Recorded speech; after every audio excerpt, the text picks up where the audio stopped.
A good stance, and you got many ways of coaches trying to teach players how to get into a good defensive stance.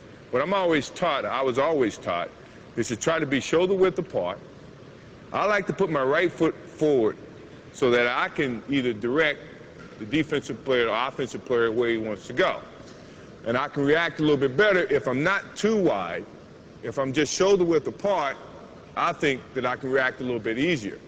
If I'm on the ball of my feet, then I'm active. I can move a lot quicker. If I'm on the heels of my foot, then that means I have to get to the ball of my feet and then react to the offensive player. Sounds complicated, which is probably why most people don't want to play defense. Now, if I know the offensive player cannot go right, then I'm going to try to force him right. So I'm putting my right foot forward, giving him the direction in terms of where I'm trying to force him, and preventing him from going the way that he probably wants to go, which is left. Now, if my offensive player wants to go left, then I am going to try to force him totally opposite of where he wants to go. So I'm going to force him right. If he wants to go right, then I'm going to force him left. So that means I have to put my left foot forward and influence the offensive player to go this way.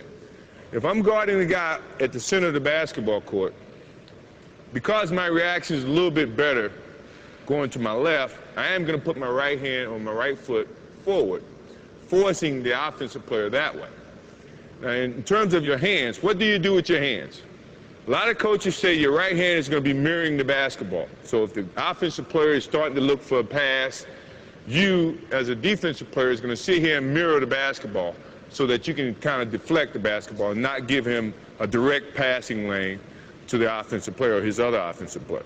Your left hand, if you're taking a right foot stance where your right foot is ahead of the left and you're trying to influence him to go to his right, your left, it's going to be sitting here charming at the basketball, trying to flick the basketball. Not this way, because that's how you get fouls.